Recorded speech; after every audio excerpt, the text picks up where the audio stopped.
So with the Daima DLC finally confirming SSJ4 Goku and SSJ3 Vegeta's confirmation status as the only DLC characters and their moves to the DLC, I think we have to go back to Dragon Ball Daima's potential transformations that could be added, which is Super Vegeta 3. Keep in mind, we have Super Saiyan Vegeta 1 and 2 as transformations, but we don't have a Super Vegeta 3, as well as finally Super Saiyan 4 for custom characters in Dragon Ball Xenoverse 2.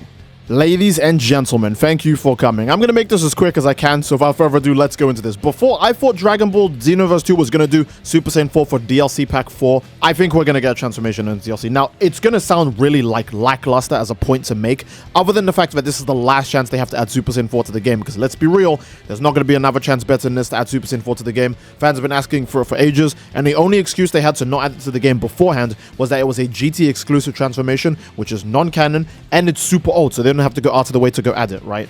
But now, Super Saiyan 4 is the new hot transformation. Just like Beast, just like Ultra Instinct, just like Blue Evolution, just like Super Saiyan God was, they all got added to the game when they were at their most relevant or when they were picking up in relevancy in the case of Ultra Instinct. Now, Ultra Instinct was getting all of its variants like True Ultra Instinct, Sign, Mastered, Perfected, yada yada yada. It was getting so many. So I do think that they're going to implement the transformation now. However, I do want to ask you guys again, what passive skills do you think this transformation will have? Keep in mind, it could have faster ki recovery, it could have faster stamina recovery, it could have higher damage like Blue or Blue Evolution, or it could do something weird like Beast or Ultra Instinct where it changes your entire moveset, gives you an automatic dodge, gives you a new Beast Gohan kick as part of your combos, etc, etc, changes your ki blast. It could really be anything. Like Ultra Instinct gave us super attacks as our charge ki blast. We got Spirit Pulse and Soaring Fist, and we got Universal Charge Button, which we never had before. So I'm very curious what you guys think in the comment section down below about what benefits Super Saiyan 4 Daima might give us. And my other point for why I think we're definitely going to get it in this DLC compared to, Future Saga 3 or 4, is that this DLC, and without, saying the DLC is bad, I'm not trying to say the DLC is bad or it's lackluster or anything, this DLC only has 4 super attacks, 2 ultimate attacks.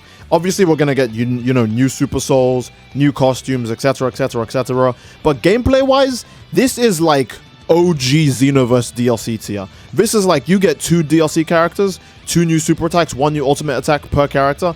That's usually like the lowest tier of Xenoverse DLC. So I imagine they're going to go above and beyond, because obviously this is the same DLC that contained Super Saiyan 4. And even if you want to argue, but Steve, they're moving into more universal transformations. That's why they did Beast and Ultra Instinct recently. That's fair, but let's not pretend that most of the fan base isn't Saiyan players making all of the goddamn money. Anytime a new transformation drops, everyone wants a new transformation. Doesn't even matter if you're a Frieza main or a Namekian main. Everyone has a Saiyan because it's Dragon Ball. You go on a Saiyan and then unlock the new transformation. So even though, yes, it's not universal transformation, I don't think there'll be any issue. It wouldn't hurt the company at all.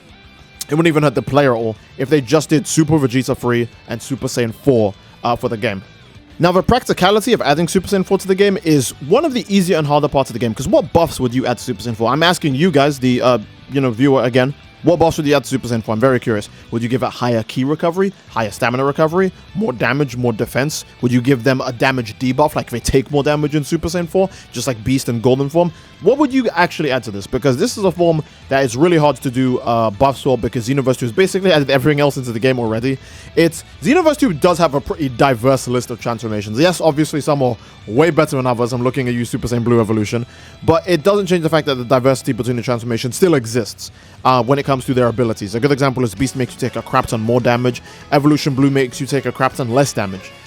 Stuff like that. So what do you think Super Saiyan 4 would get? Because I don't know what Bandai Namco could actually add to it. And when it comes to designing Super Saiyan 4 for custom characters, let's be real, that's laughably easy. If you take the hair texture from Super Saiyan God and you just make a Super Saiyan 4 version for it, for custom characters, just take Super Saiyan 4 Goku's hair from the game already and maybe move some of the hair spikes somewhere else, maybe adjust some of them, maybe add more or less, like how the CAC, the custom character Super Saiyan 3 hair, is smaller than Goku's Super Saiyan 3 hair. Just do something like that with the Super Saiyan God hair texture from the Super Saiyan God transformation, and boom, you've done the hair. How do we do the fur? Literally take the cosmetic item that you already have in the game and just make it something that visually takes up the character's, let's say, their chest design. It wouldn't replace your armbands, it wouldn't replace your gloves, it wouldn't replace anything you have on your wrist, but it would replace your chest cosmetic. So if you're wearing Goku's gi, Fused Damasu's gi, Vegeto's gi, Broly's gi, it would just take up whatever's in that spot. That's a really easy way to implement it. And finally, the hardest part for Bandai Namco, and we all know this is the truth, the moving Saiyan tail.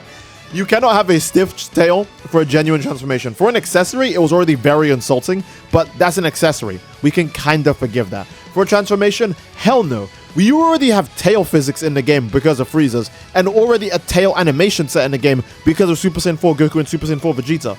You can literally just copy and paste their tail animations into the game one-to-one. Hell, you can even copy and paste Daima Goku's tail animations into the game one-to-one if he ends up having a different, unique one, and just apply that to custom characters. I'm very sure moving Saiyan tails have never been a hard thing for them to implement. They've just never wanted to do it, but now they don't have a choice. This is the last time they could sell a transformation to the players. It doesn't take that much effort to make, let's be extremely, honest. It really doesn't. And it will make them all of the money, right? Obviously, again, you have to remember, people aren't as hyped for Daima as they were when it ended. Daima ended ages ago. Sparking Zero just had the Daima DLC and it flopped hard. People are not jumping for joy like piranhas for Dragon Ball Daima right now. You have to actually make the people want to buy your content. And I think the easiest way to do it is obviously Super Saiyan 4. Now, this is me obviously just saying it. Bandai Namco doesn't have to listen to what I say. It's not like what I say matters to them. But I'm explaining to you guys why it makes sense for them to add this form to the game. Now, another thing I do feel the implementation of Super Saiyan 4 is the fact that they might just screw the transformation over like Beast and Ultra Instinct. Beast and Ultra Instinct, despite being some of the most hyped forms in the game, because obviously Goku's final form and Gohan's final form, despite being some of the most hyped transformations in the game, nobody uses them online because they really screwed over how long it takes to turn into that form. It takes so long to transform into Beast and Ultra Instinct that people can just, break your guard while you're mid-transformation, which not only either, turns your transformation off in the case of Ultra Instinct, but means you're now just stuck in a form that makes you take bonus damage like Beast, and you don't have any defenses. You have to just wait for your stamina to recover.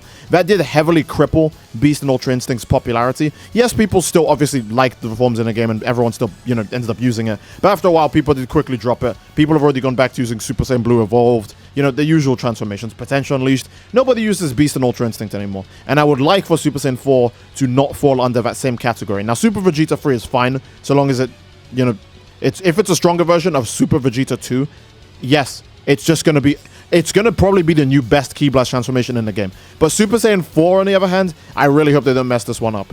I do want to say, I do actually like, again, that the fact that this is a Saiyan exclusive transformation, obviously because it's Super Saiyan, but I think some of my fears with the DLC transformation isn't going to be as bad. I do remember that half of the reason why Beast and UI suffer so much is because their stats need to work with every race in the game as a multi-race transformation, but the Super Saiyan forms don't ever have to suffer with that because, hey, they only need to be good for Saiyan, so damage, damage, damage, damage, damage, stats, stats, stats, stats, stats, They don't have to worry about giving you too much health, because if you were in a Namekian or a Margin, that'd be broken. We don't have to worry about giving you too much stamina recovery, because if you were a Frieza or a Fat Margin or a female Margin, that would also be broken. They don't have to worry about all of that stuff. So Saiyan transformations do get off the hook because they're easier to balance, and then they're also just easy to make because you just change the color of the hair, and there you go. But Super Saiyan 4, that's going to be the first time they've put effort in the game since, I don't know, Super Saiyan 3, so I guess when the game came out. But yeah, that's going to be, it's gonna, I'm curious to see what they do with it.